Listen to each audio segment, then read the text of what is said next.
Hi everyone. Today we are going to be having a lesson on drawing, and we're going to be focusing on drawing this pair of brightongs. Now brightongs are a great example of a lever system, and in this one we've got linkages as well. So there's the main lever here, and there's the center pivot. So it makes it a first class lever because our effort is over here where our handle goes, our pivot, and then our load is whatever we're picking up. But we've got an additional little bit in the middle here. That's the linkage system, which makes our tongs extended and also amplifies the force that we've got, because you can see we've got a large distance from this point to this point, but a much smaller distance from this point to this point. So this side will be stronger than this side, which is great because you want to have a nice grip on your meat while you're drying or whatever. So we're going to use this as a drawing activity, and I've very quickly just sketched this out in a freehand style to just see what the different parts are going through. And this is really what we're going to be drawing. I'm going to, I did this all freehand. I'm going to use a ruler when I do take you guys through it now, so that you don't have to worry about getting the line straight and that sort of thing. And we're really going to be focusing on understanding how this works through drawing, and just looking at where the pivot points go and working out how this works. So you don't have to worry about doing the drawing exactly like this. You can see it's a little bit different. The proportions are not exactly the same. I sketched this before I printed the page out, but I wanted to understand how this works, and what happens where, if you have a look here, the handles are flat on this way, but the solid sections are going 90 degrees to the handle and also the pincer parts. So there's those twists that are happening over there, and yeah, that's a cool thing for us to draw because it's got some interesting detail. So I quickly sketched that out. We're going to go through how to draw this together now, and you're going to draw it as we go. So what you're going to need is just a normal pen, a ballpoint pen. If you want to use a pencil, you can, but I would recommend using a pen because you can't rub it out. So if you make a mistake, you just have to continue going, and that's a really good thing to learn when you're sketching, is that you don't have to worry about putting the line down wrong. If you have a look over here, there I put the pivot point in the wrong place and I moved it, and it doesn't look terrible. It's okay. And you can see a lot of light lines coming through, getting those construction lines. And then once I'd got the form nicely and I was happy with it, I started putting down the heavier lines, and it allows you to see what's coming through. And yeah, this is not technical drawing, so we don't have to worry about having everything absolutely perfect. This is drawing for design and understanding something through drawing, which is really quite different to formal technical drawing, where we've got to have the lines perfectly, and if there's anything that's not supposed to be there, we're going to trace over it and make sure that you only see what's absolutely there. That's a very different style of drawing, so I'm not going to do that now. We really just want to sketch something out and draw a diagram really of how this works and how we understand it and what's going on in this design. So let's get started. We're going to start by going to use this sketch as a reference. When we're doing drawing for design, it's always a good idea to give your drawing a label. So we've got the brightongs, and over here, to start understanding how things are working, I just quickly put down some arrows to say, okay, that's the fixed pivot point. These are some of the moving pivot points. That's another moving pivot point, but I haven't labeled that. We've got the pincers and we've got the handles. So very quickly, you can look at this drawing and you can see what you've got. Right, so to start with, let's just straighten my pages. When you are sketching, it's always a good idea to have another page behind the page that you're drawing on, so that your pen has got a little bit of a softer page or backing to draw in. So the deeper your pen presses into the page, the darker the line and the wider the line is going to be. And if you're pressing on a very hard surface, you're often going to have very, very thin, sharp lines, and it makes it a little bit more difficult to see some of the drawings that you're working on, or get different line weights by pressing harder or softer as you draw. And those are all techniques that we learn as we practice, and that's why we're doing this. So to start with, I'm going to just drop down a line, and I'll use the ruler. You can see it's more or less in the middle. Doesn't have to be exact. I'm just going to go with the center line because that's going to help us to construct our design. You can see it's a very light line. I'm not pressing very hard. We just need to use that to guide us. If you have a look in this drawing over here, I've also just put a center line. The first one was squiff, so I did it a couple of times to get it straight. That's why we're using a ruler in this example, because then you can see things are a lot straighter and neater. I don't like using rulers when I draw. Okay, so if we have a look here, you can see that we've got the first fixed pivot point, and that's around a third of the page in the middle of the page. So we'll sort of look at the page and divide it into 3 equal parts or so, and we'll put just one little dot there. It doesn't have to be a big dot for now, because then if we move it later on, we find that it doesn't fit in the page, we can change the position of that. And then if we look at our reference image, we've got that center pivot point over there. Then we want our other 2 pivots, and those are not in the center. So we're going to have one up and one down. So let's look at, again,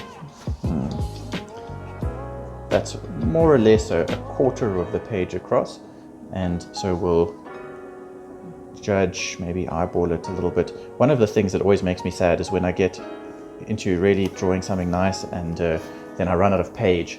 And so one of the skills around drawing is to learn how to make sure that your drawing fits into the page. So there we've got a line, and you can see that these points are vertical or aligned with each other, and they are perpendicular to this horizontal line. So we can just put another little dot over there and a little dot over there.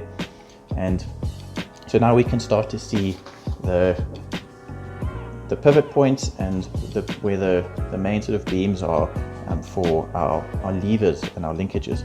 And we've got one more pivot point over there, and that's not too far from the other 2 pivots, so we can probably just drop it around there. So you can see that now we've got one pivot that's quite far from the other 2. Then we've got the 2 sitting next to each other, and then the next pivot's quite close.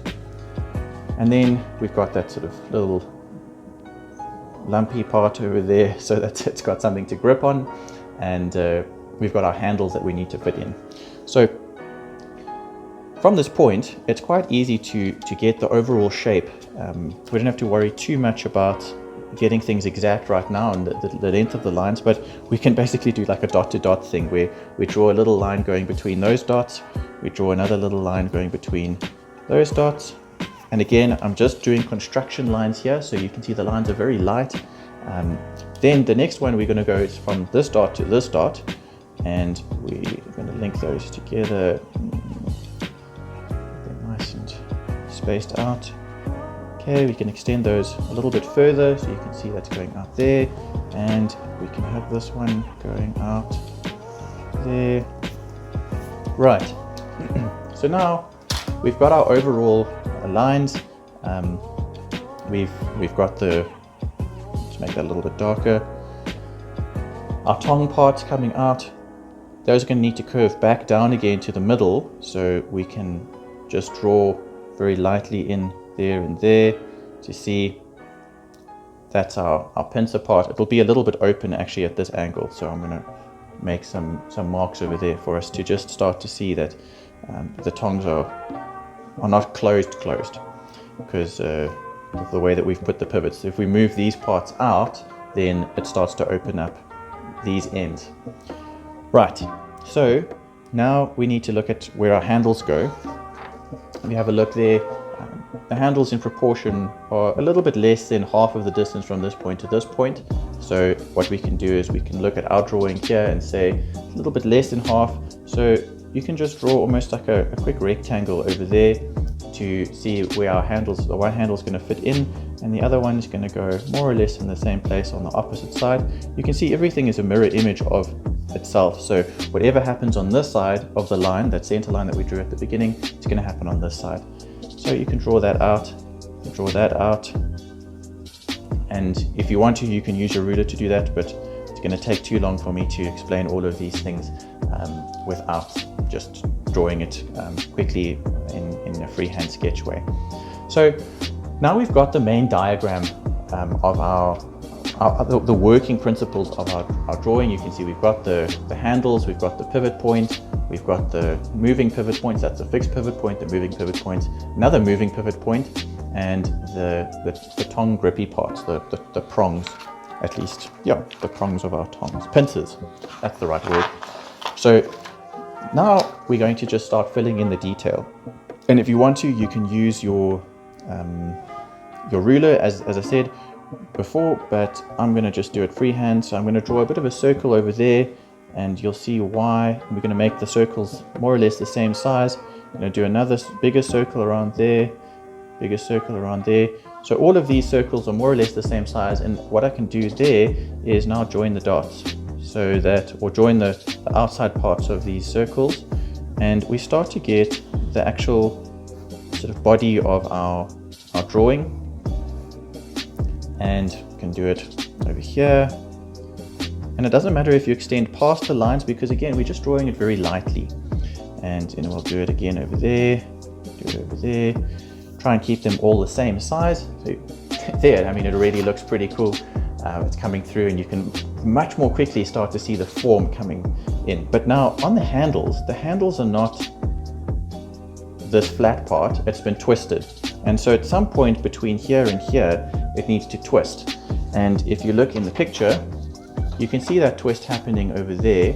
And the one side is going towards the bottom, and the other side is going towards the top. And so we can see, if we extend our line going up past over here, we can make it go further than it needs to. And we know that now this line, let's say it needs to have turned at this point here. So now it's going to be thin from there, and I'll draw that a little bit darker so you can see that's what it needs to go to. And maybe let's just do this so it's easier to see. We'll draw the one side of the handles, and it's not exact to the drawing, or at least the picture, but you can see that it's more or less handily. Okay, so we've got the handle part. Now we need to get this thin section to go to the thick section. And if you look at the picture, you've got the top part of this twisting along the top and then coming towards us. So we're going to do that, and we're going to take this top part and we need to bring it up to here. So we can do that over there. In fact, it's actually going to that point there. It's the further part, and then on the underside it's going to come along, and it's just going to disappear because we can't really see where that's going, because that's ending up underneath on this side. So there, we're going to bring it in, we're going to twist it. You can see I'm drawing a little bit darker now so that we can see more clearly what's going on, and bring it around, draw a nice dark line. And my sketches were getting a little bit messy over there, but I think that came through quite nice and clearly. And then there's something else that we can notice, and it's quite easy to see here, is that because these are layered on top of each other, this is running along the top, so that section is going to be behind.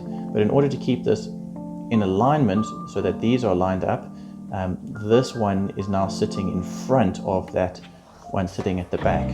And we can show that in our drawing by bringing out this top section that's sitting at the back on this one. So this part here we can draw as a solid line, bring it around, the solid line going over. So now by drawing that darker, we can see that this piece is sitting in the front and this piece over here is sitting at the back. So we can make this one a little bit darker now, but we're only going to take the dark line up to that point so that it's easier to see that now this is in the front, that's in the back, and we start to create a bit of a 3D illusion. So we can do the same thing on this side with that. If we look at the picture, this top line again is coming towards the front, it's towards us, so we'll draw this out like we did on the last one. And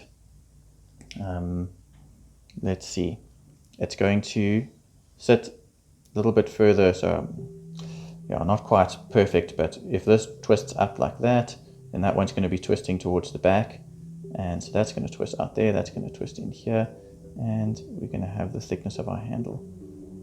My handles didn't turn out to be exactly the same size. You can see this one's a little bit smaller than that one. That's something that you can watch for when you are doing your design, your drawing. But there you can see the overall form is starting to be understood quite well through our sketch. Make that a little bit tighter. Okay, got a bit messy there. I did two dark lines too quickly. So if you avoid that, you can get it to look a lot more, it makes your drawing pop better if you only do the dark lines right at the end. Right, so that side's pretty much done. Now what we're going to do is go back to our reference drawing. Have a look here. This part is running along the front, so that's coming towards us. The other part's sitting behind. So this part is going to be dark over here because that's in front. It's going to come along to that center point there, and that one's going behind. So that can just go up to that point there and there. And we don't see it sitting behind there, so we don't draw that dark. This side's nice and dark. And then we've got to do the same twisting. So you can see here, this part is going to twist up to the front. So if we have our tongs over there with the curve, that other section here. Okay, so that's the side profiles. Now we need to see it going from this flat section to twist into that 90-degree angle. As we said, this bottom section along here is coming up and twisting to the front. So we're going to go there, it's going to run down to that point there, and this part's going to run to the back, curve away, and we're not going to see that anymore. So let's bring that up like that, and there you can see it's twisting nicely. And the bottom section, it's a bit difficult to see actually. I think that this bottom section is twisting towards us as well. So that's going to come and go like that. And that's how it's going to meet up over there. And there we have our tongs. So what I want you guys to do now is to take a reference image like this. I'll put this image up onto the class that you've got, and you can copy this image. I want you to do the same drawing where you draw this pair of tongs and show the linkages. One thing that I forgot is to make the linkage pivot points nice and dark, so you can see that those are what we call rivets holding it together. It's like metal pins that are hammered to expand and open it up. And that's it. I hope that you have fun drawing this, and this is something that I recommend that you do practice. It's something that we will be testing you on in your exams later on. So spend some time really looking at how the linkages work and how the different types of linkages and how you draw them, so that when you do have that in your exam, you can do well. This is a skill section, so you need to be able to show that you can draw those linkages. That's why it's not a problem for me to show you how to draw this now. Alright, I hope you had fun with this. I think it's a pretty cool project.